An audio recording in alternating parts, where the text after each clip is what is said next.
That's good. I like that.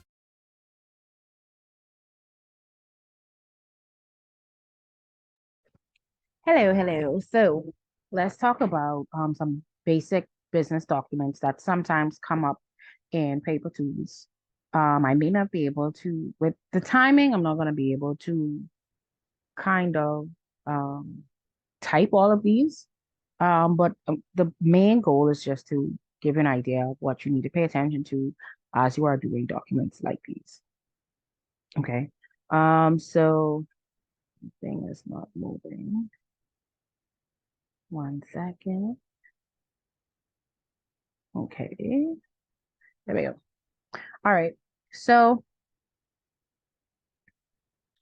all right. So this is an 2007 paper two. And so one of the documents that they can ask you to type is an itinerary. An itinerary is just a document that gives an idea of somebody's travel, somebody's trip. And so something like that to know you're trying your best to follow instructions and line up things as neatly as possible. Um, what I'd like to say is I think that in cases like this, they started off with a typed portion, and then they had words. What I tend to believe is that this typed portion is giving you an idea of how they want it to look. And so when you type in and add the other things, you're going to follow the similar style that they use for the rest of the days. An itinerary, somebody's traveling for a certain period of time. And so you're just kind of letting them know what they're doing on this business trip for that each day. And so the only instructions given here on a full sheet of paper, input and key the following with 1 inch top and equal side margins. Again, they didn't say anything about bottom. In this case, something like a business document like itinerary may fall on more than one page, and that's okay, just as well as it may not fall on page, but just have to be certain.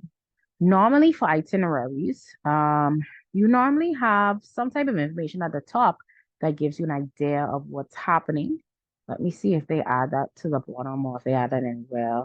They don't add it anywhere. So you can't possibly know um, the purpose of the trip or where the trip is. It looks like it's a Nassau trip. I don't know. But sometimes they may give you information that you type to the top. But in that instance, I would just probably put the word itinerary at the top so that it's clear that it's an itinerary. And then normally it's the date um, of which the travel starts to when it ends. So if I look at this particular paper, the earliest date looks like July 7th. Um, so we have 7th, 8th, 9th, 10th, 11th. Yeah, so it looks like they're traveling from that 7th to the 11th. And so, if anything, I would probably put itinerary at the top and center it. And then I would put um, the date July 7th, 2007 dash, which is 2, July 11th, 2007. Just so, that would be the proper format of itinerary, not just a page with typing on it, but it lets the reader know what this document is. They shouldn't take off points for that. If anything, it shows that you know what the document is supposed to look like. And then I would double space and then I would continue smart key.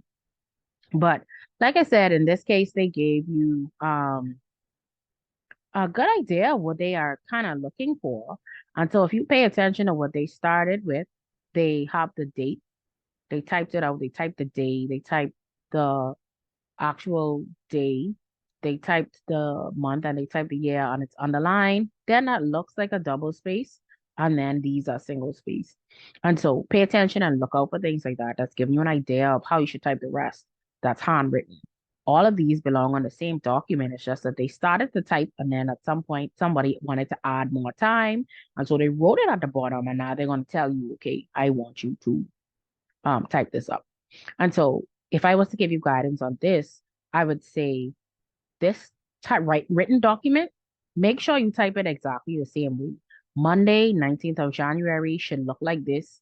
And then all of these dates here and these times should be lined up just like how these these are one on top of each other. This starts on the left margin and maybe we indent it and then put the time.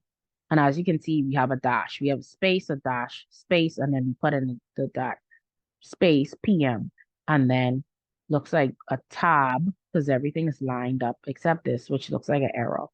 But everything is lined up, making sure that the words are lined up, the numbers are lined up. And that could be a tab, and then tab everything, line it up, and then type it over, space for any between, before and after any dashes, etc. Because they use capital letters, and so this would be um caps at the beginning of every word. That's what I would do, just because it looks like what they did at the beginning.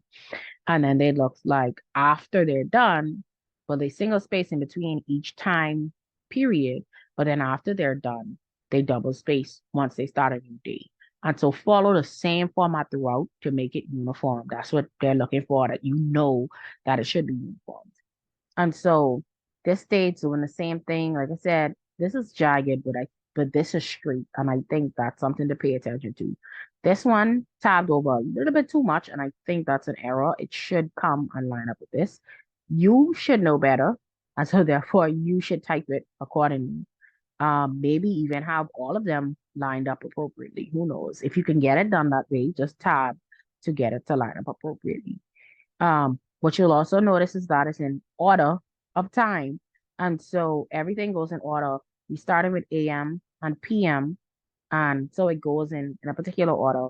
You'll see that they corrected that here for Wednesday. They started off with PM stuff, and then they started with some AM stuff. But what they're telling you is they circle the AM stuff and say, hey, no, put that to the top. And so that means the numbering in terms of the time should be consistent. And so once you fix all of these little typist things here, insert this here, that's in all caps. I don't know if it should be. I would type it in all caps just because they have it. But if you don't think so, then maybe type it regular.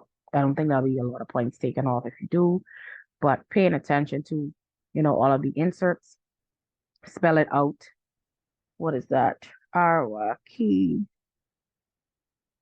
Bet, pet, street festival, our key, probably between. That's what they talking about spell, because bet doesn't make sense. And they saying spelled something out, but the only thing that doesn't make sense that can be spelled out is this BET. But based on reading it, between seems like a reasonable um word that's abbreviated here, between Nassau Street and Cunningham Road. And so maybe they want you to spell out the word between now. Of course, this means bring it together. So remove the space between rush and out. And then, of course, move that up. They can't cross out that S. Those are the things you're looking for. So in this case, yeah, you move that information up there. So like I said, once you follow those instructions for something like an itinerary, you should be pretty straight. It should be pretty straightforward. I think I have another one here. This is another example of itinerary. They say type it for Mr. James Cunningham, chairperson of PTA. Okay, in this case, they gave you information. They didn't tell you that for no reason. And so that means at the top of your itinerary, you should say travel itinerary or itinerary for Mr. James Cunningham, chairperson of Bahamas National PTA. I would put that on the second line. And then August for town meetings for August 25th, 28-28, 2015. That should be at the top, and then double space, and then begin your actual itinerary. In this case, they say on 4 sheets of paper, they say top, bottom, and side of 1 inch. So again, that's the whole page is pretty much 1 inch. In this case, an itinerary could look different. This particular one, they had it set up like this, whereas everything was below the actual date. But this one here, they look like they want everything to be on the side. And so what that means is in the same format, they actually to bold the Tuesday, August 25th. So that means all of these should be bold. All of your days should be bolded. Bold, as they say. Everything should be bold. Questions and answers, please spell out in full. So wherever you see the word Q&A, that means when you see it in here, you to type a question and answer instead of Q&A. So that's why it's important to read a question so you don't waste time typing Q&A and then have to go back and do it again. But yeah, so this particular itinerary, they want you to type out the time, and then on the side do that. But then some of the sides have multiple lines. They want to make sure everything lines up accordingly. So this could be a table. A table could be used here if you wanted to, and then hide the lines. This is a column. This is a column. This is a, sorry, not column. This is one row. This is one row. This is one row. This is one row, etc., etc. So you can use a table, or you can just type it and make sure that whenever you put the data that's supposed to be next to the time, that you tab over and line it up straight. And so you're going to be doing that going forward, going through the whole document, addressing all of these different typist remarks or typist notes you have to proofread and remarks that you have to correct. And P, new paragraph, all of that good stuff. You'll be putting that in there and making sure that it's pretty much uniform, and that's the main thing, making sure it's uniform. So that was an example of two different itineraries and how they could be the same document, but on different papers, it could look different, but the main concept is the same, letting us know who's traveling, each day, what they intend to do on this trip, etc. Another example we have here are meeting minutes. 2-page meeting minutes in this case. So that's giving you a hint that this is going to go on 2 pages. They ask you to set a top margin of 2 inches, side margins of 1. They don't say anything about the bottom. So that means if you have to fix the bottom to do it be anything other than 1, then you can. The meeting minutes be prepared for. They're telling you who it's for, and that's because normally at the top you say who the meeting is for or what the meeting was. You say meeting minutes, and then you normally say the date, and then you do a double space, and then you write the actual minutes. And so minutes are just points based on what was said in a meeting. And so in this case, they have numbered points. So they have 1, 2, 3, 4, 5, 6, 7, oh my gosh, 8, 9. They have 9 points. So what I would make sure I do, open up a blank document for you. And so this is going to be similar to, like I said, I think, what does it say? It says the heading is Agricultural Business Association. So I would start off Agricultural Business Association meeting minutes. Okay, look at that. Bullshit. Meeting minutes. And then the date they gave us was April 1st, 2018, double space. I did forget. Let's remove space, start with a blank slate, 1 inch. That's my double space. And then I would start to type. So they have bullet points. So I would put my 1, type, and then let it go, type, let it go, type. And what you're gonna find is that when you do it that way, you can tell because everything is lined up neatly. No matter how long your point is, it's lined up neatly. So it'll be lined up, and you can tell the difference. If you need a double space in between, then you just come here, 2.0, and it'll double space every line. If you need a double space in between paragraphs, then you can add space. No, it doesn't work. Okay, it doesn't always work. You can press enter and then delete, enter and then delete, and delete the number. And so therefore you can make that look like that as well. And if I go back, you'll be typing all of this. They ask for a double space in between. So again, let it word wrap. Just keep typing until you reach the end of the paragraph, double space. Then you get 2. Keep typing until you reach the end of the paragraph, double space. And so that means your double space will look like this. This is a double space numbered document. Okay. And so just keep typing to see, is there anything complicated in here? Not really. It's all about how neat this document looks. That's really how it's all about.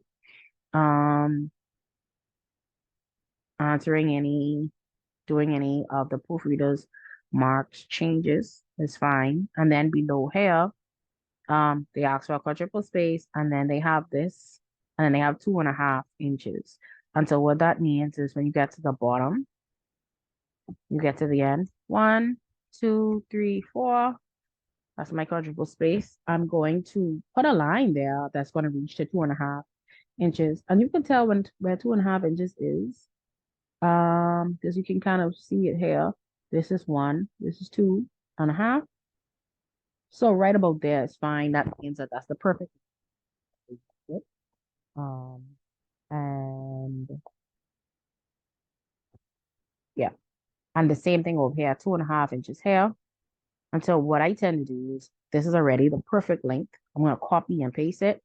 Gonna tab over, tab, and then paste. Oops, it's a little long. So similar to a form. Undo. Then I don't want to change my line size. Delete. Okay, and so I make the space in between as short as possible so that it can accommodate 2.5 inches lines. Below, it says, secretary. That doesn't look like there's any space there. The double space is between here until Stella Miller, secretary. Let's type that in there. Stella Miller, secretary. Oops, secretary. And that should be good to go. That looks like more space than it needs to be. And it may be because this is double spaced. They're not being double spaced that. Oh, that's because that's there. So I can remove the space. And now it's perfect. They say double, and then I type, of course, tab over, line it up, and type the other thing there. And so that means that this is the space for the minutes that the person signs for. If you're gonna add this, if you're gonna add something like this, you can leave it over here or you can center it. Whichever you like or whichever is neater. But the main part is the body really needs to be neat and the space for the signature needs to be there. And so those are like the main things that you would find for something like minutes. If you ever had minutes to type, that would be what you do. Just to point out, for itinerary, similar format. Let's say, let me type it here, Mr. Vaughn Miller, and let's say travel itinerary, and then let's say he's going from April 1st to the 21st, 2024. You would do something like that for an itinerary. Again, you can center it if you want to. You can do it over here. You can bold it, whichever. As long as they don't tell you what to do, as long as you follow every instruction given, and as long as it looks neat, then you can go ahead and do it like that. So that's just an idea when it comes to a travel itinerary. Another one we have is a curriculum vitae, which is another word for a CV or another word for a resume. And so in this instance, they ask you to key it on a full sheet of paper provided in the booklet. They tell you the top and side margins are 1.5, so you would adjust that accordingly, of course. Follow all of the instructions given. Center curriculum vitae as the main heading. So that means when you type it in, let's empty this. Curriculum vitae. They did put in all caps. So of course, it means you're going to center with all caps. And then you're going to continue on. So they do have CV at the top and ask you to spell it out. This is where they repeat that again, spelling it out, curriculum vitae, caps and bold. So you follow that instruction, quadruple space. This is single space. They put it in caps, quadruple space. I don't know where this quadruple space is supposed to go, but nonetheless, curriculum vitae, quadruple space, and then single space, all of this. Caps, looks like this is just an error. They did it twice. triple space, then you type job interest, colon, caps, double space, accounting manager. I see, that normally means italics, double space, then we put education cap in all caps, double space it, and then you type all of this information here. In this case, this doesn't look like it flows, because we have jagged some, they look like they stop at some point at Bahamas and then put this on a new line, stop, and then put this on a new line, stop, and then put this on a new line. So we don't let a word wrap. That means we press enter after Bahamas, we press enter after finance, press enter after 3.95, after 350, etc. That's just what they want you to type. They want you to remove that word. Um, that just looks like the letter B. Double space. This is telling you move this over here. So pull this over to the same to line up with everything else. Caps double space. So I mean, with this document, it's just a lot of following instructions. And with these business documents, they want to make sure you understand how to follow instructions and you know how to follow the proofreader's marks that are given, as well as you understand what they're saying about. So something like this can come up. And like I said, it's very simple. The business documents, they don't expect you to remember everything about every single business document, but they expect you to understand instructions given because these are the instructions that you should have been taught. Okay. This last one here is a last will and testament, also a business document. And so they're asking you to draft this on the booklet. They tell you the top margins. The first page is 2, the second page is 1 on the succeeding pages. So that means any other pages are 1-inch top margin. Again, what I tell persons, when you have one page that has a top margin that's greater than the other, you select the smallest, in this case 1-inch, and you make sure that um your document margins start top at 1-inch. It's just that on your first page where they say 2 inches, press enter until it lines up with this 1. 1 plus 1 is 2. And so now this is 2 inches at the top. And so once you do that, then you are complying with that particular requirement. They say leave the bottom margin of at least 1-inch, meaning that you can't make it smaller than 1-inch. You can make it larger, but you can't make it smaller than 1-inch. And so that's just something to be aware of. The instructions here, when you get your paper for the first time, read all instructions. Make sure you understand. It saves you a lot of time sometimes. It tells you double space the document except for the last paragraph. So you might as well just double space the whole document. And then when you get to the last paragraph, highlight it and change it to single space. Insert today's date. That's the date that you type in and taking the test. If you don't know what date that is, there's a problem. Look in the corner. Indent the first line of each paragraph 10 spaces from the left margin. 10 spaces is the same thing as pressing tab key twice. That's all. Because every time you press tab, it's 5 spaces. So just press the tab key twice. This is a heading, centered, and caps. This looks like it's not rolling forward because they want you to double space in between. So that means you press enter after of, and then type this, and then quadruple space, and then, you just continue typing. Again, in this instance, it's going to be a lot of just following instructions given. This is a heading that's in the center of the page, is in the center of these words, so that makes it at the center of the page in this instance. But even though it looks like the center, it says to left justified and in all caps. And so left justified just means that left and justify just sound a little weird together. If you press justify, it's going to take it to the left. And so that's what you want to do. Left justify, and that's fine. And in all caps, of course, we should know highlight, put whatever in all caps. When we come down here, sometimes they do these things on the side here, just prompting you that, hey, I have a something in this line. You see uppercase. So that's telling you, hey, don't forget that uppercase. There's a delete here. There's an underline. You see uppercase. They want you to uppercase that as well. No funeral expenses. Put an emphasis on it. See Article 3. Caps, Article 2, that's a double space. So I mean, this is pretty straightforward. Normally, what you're gonna find is these are following the same they should follow the same thing. This is Article 1. And so Article 2 should look like the same way Article 1 looks like, just like Article 3 should look the same way as well. Even though they didn't tell you to left justify in this case, you should still left justify because you have to be consistent. Left justify in all caps, these main headings. Okay. And so you just follow, follow, follow, follow, follow. And then down here is something like a space that you're leaving to be filled out. And so that just means that you're underscore, underscore, underscore, leave a space. And then you type day of underscore, underscore, leave a space. And then there's a comma. And then you insert in the year of our Lord 20 on the space so that they can fill out the rest of the year, whether it be 2024, 2022,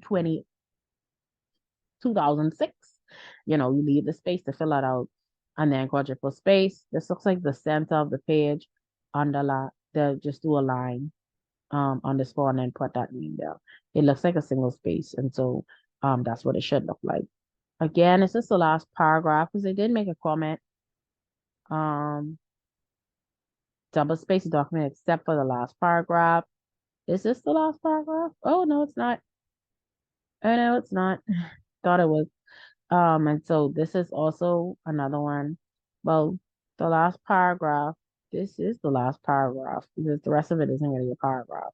And because this line doesn't go, they most likely pressed enter after this. And so this is most likely what is supposed to be. Oh, no, double space. Here it is. Double space. Executed this. Then the line, data, line in the year of our Lord 20, witnessed by line. And then they asked me to put the word son underneath, residing at. The same thing here. We want you to put pastor underneath there. And they want you to put lawyer underneath there. That's how it looks. Okay. And so, yes. Look, okay, they want you to insert, well, they want you to insert the word lawyer and things like that. This part isn't actually very clear, and sometimes it's like that. They want you to insert the word son. I guess this is being inserted on the side because it's not clear if it's on the side or if it's supposed to be underneath. But I think because it's not over here, or there's nothing showing to put it over here, I would put it next to the line. And yeah, that would be this is a legal document and that would be how if I was given this particular document how I would address that. So I could go over countless business documents, but the main point to understand is that all business documents can look different. We've seen two that are the same document but they look slightly different depending on how the type or the person wanted it to look.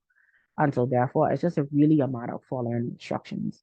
And so if you follow the instructions correctly, then I believe you won't have any challenge no matter what business document they show you or they ask you to type. Just be confident in the instructions given, which you would already know how to do. Because if you didn't know how to do it, you wouldn't be able to do it in the paper one. And so you have what it takes to answer the instructions and complete the proofreader's mark corrections on all of these things. You just have to take your time and make sure you don't forget anything, and you should be fine. So happy studying with that one. Best of luck to you.